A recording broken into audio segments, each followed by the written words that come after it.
Siakam layup won't matter. 8-point game. Don't embarrass yourself and foul. Gonna watch the whole game. Gonna stick it out. You did not call a timeout. At whole fourth quarter to work on countering the Jazz adjustments. No. Timeout with 21 seconds left without the ball, down by 8. Fuck.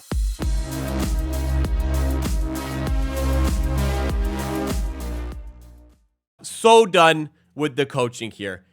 Darko Rajakovic, clueless.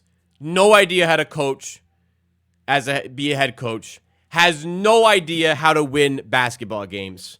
And this is visible proof here. This is visible proof. You're up 13 points to the Utah Jazz at the start of the fourth quarter at home. And you find a way to lose. Lose by a sizable amount too in the end. I'm not sticking out for this game. What an embarrassing loss. The Toronto Raptors continue to find ways to hit new lows on the season. And this is just the latest. The most embarrassing loss of the season. To go out and get absolutely dumped in the fourth quarter in front of your own fans like that. Are you not embarrassed? This head coach has no clue. I said it all week that this team is not going to succeed under this coach ever. And we get proof every single game that he is not equipped to coach an NBA basketball team. Worst loss by far of the season. That is inexcusable. Inexcusable to find a way to lose this game. You do all these things right for the first 36 minutes and completely unravel it at the start of the fourth quarter. You're up 98-85 at the start of the fourth. You put out a trash lineup again. Game 29, and we're still running the 4 bench players plus Scotty lineups. They don't work. They haven't worked all season, and it didn't work today. Not only did that lineup not work, and the Jazz immediately get back into the game here, but he left them out there. He left it out there. When the Jazz cut the 13-point lead quickly to 4, he left the lineup out there. And finally, when Darko decided, okay, let's make a change. Let's adjust here. Let's do something else. What was the change? Dennis Schroeder comes in the game. Like, that's going to save us. Like, Dennis in a rut offensively recently. That didn't change today.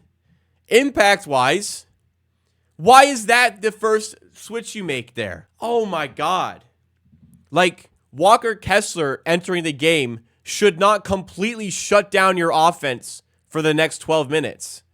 The Raptors get outscored 41-21 in the fourth quarter. Walker Kessler completely shuts down the Raptors offense. Barnes fell off from his hot start. Siakam had a rough night scoring. Nobody could score in the fourth quarter. And on top of just all the shit, the lineups being poor, the players not making shots, on top of that, like the caliber of shots we were getting up in the fourth quarter too. Oh my God, this is supposed to be an offensive head coach, a guy who knows how to run a half-court offense. He can't draw up a single play to get a good shot for 6 straight minutes. Like, you want to talk about roster all you want. He put the lineup out there. He put that lineup out there that couldn't score, couldn't do anything, and then draws up junk on offense for them. Switches come too late. By the time the starters get back in, the momentum is gone. They come back in. More junk on offense. More terrible shot selection. And it accumulates to a 126-119 loss to the Utah Jazz. Worst loss of the season. This was the easy one. You had a hard one yesterday. You got outcoached big time. But you got outcoached humongously in the fourth quarter here by Will Hardy. All over the place. Giving up 41 points. And there's another thing. Oh my God. This team has Scotty Barnes, who's been one of the best defenders in the league this season. OG Anunoby, who was all defense last year. Siakam, a good defender. Pirtle, you traded for him because he's a good rim protector. Boucher's a good defender. Achua's a good defender. You have Schroeder, who's not a bad defender. All these great defenders, and you can't get a fucking stop against the Utah Jazz? You can't get a stop. You can't get back in because you cannot, for the life of you, get a stop. Roster's bad. Front office put out a poor roster. But oh my God, we can no longer ignore the coaching and how bad it is. How absolutely clueless Darko Rajakovic is as a head coach, with no idea in any way whatsoever how to win basketball games. The Utah Jazz are bad and just did it to us. And guess what? This Utah Jazz team that is bad, that isn't good, has a better record than the Raptors. The Utah Jazz have just improved to 12-18. 12-18. The Raptors are 11-18.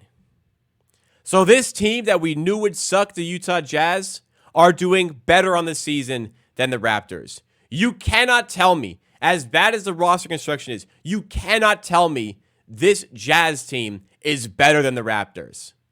Will Hardy's getting 12 wins out of this team. Darko isn't even there yet. So I don't want to hear work in progress. I don't want to hear patience, because this team, if anything, is worse than what it was on game 1. And we're at game 29 here. It is not improving. It's worse. How can we have a development-minded coach who can't win games and isn't improving anything? What are they supposed to say after the game? We need to be patient. We need to work on this. What process? The team is getting worse. There's no development happening. There's no process in place for improvement. So don't tell me to be patient when the team is going nowhere and still is going nowhere. This team is garbage. The coach is horrendous. We have no draft pick this year, in theory. We have two key players and an extra on expiring contracts.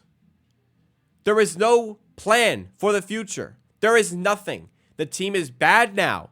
It's going to be even worse potentially in the future. And they have a coach who is clueless leading the fucking way. So you get shit like this. You get dismantled by the Sixers yesterday. You get this loss to the Utah Jazz.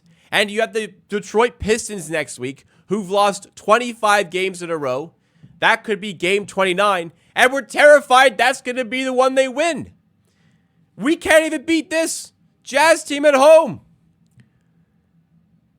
Are we going to beat the Wizards on Wednesday?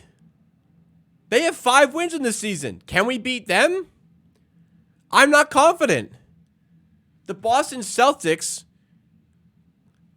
we play soon. Oh my God. In Boston, we're going to get destroyed. And then the Pistons are the second night of a back-to-back in Detroit after that Celtics game. We might lose that game.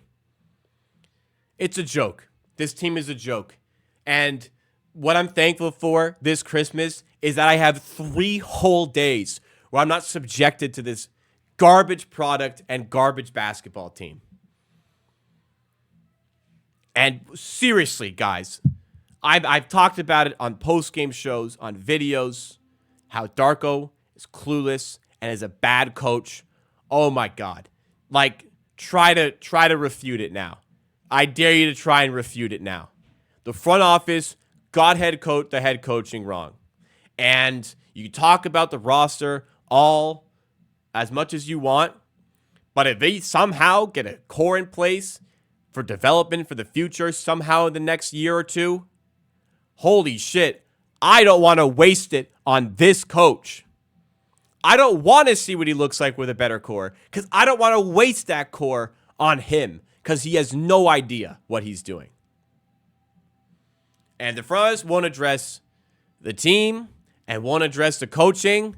How many times we had bad games like this? Horrible nights like this. Only more are on the way. And it's an easy run of games here. You had the Jazz, Wizards, Celtics, Pistons, 3 out of 4. super winnable games here. And as much as it is an opportunity to win games, it's as equally an opportunity to embarrass ourselves. And that is exactly what we did tonight. Outscored 41-21 in the fourth quarter. At home. Jack, just bullshit. Scotiabank Arena was a library tonight. Even when the Raptors were up by like 17 or whatever it was in this game. Fan interest dying down. Ticket prices going up. Garbage product out there. An absolute disaster. Bottom 5 franchise in the NBA right now. Bad team with no hope for the future, other than Scotty Barnes, who continues to impress despite the roster being trash around him and not supporting any of his skill sets. Garbage. Garbage. I'm sick. I'm happy. 3 days off from this godforsaken basketball team. And God, I need it. All right. We're in the Christmas period. Merry Christmas if you celebrate. Happy holidays if you don't. Enjoy these 3 days without Raptors basketball. Enjoy these 3 days. Enjoy family. Enjoy friends. And reset. I'm going to wipe my hands clean of this one. We have the members-only stream tomorrow morning. This Christmas Eve. And after that, I'm going to forget about this team and enjoy the holiday. It's bad. It's only going to get worse. We got each other. We got family and friends, hopefully. If you don't, you got the amateur army. Don't let this game ruin your holiday. That's all from me. Hit that like button if you enjoyed. Subscribe for more.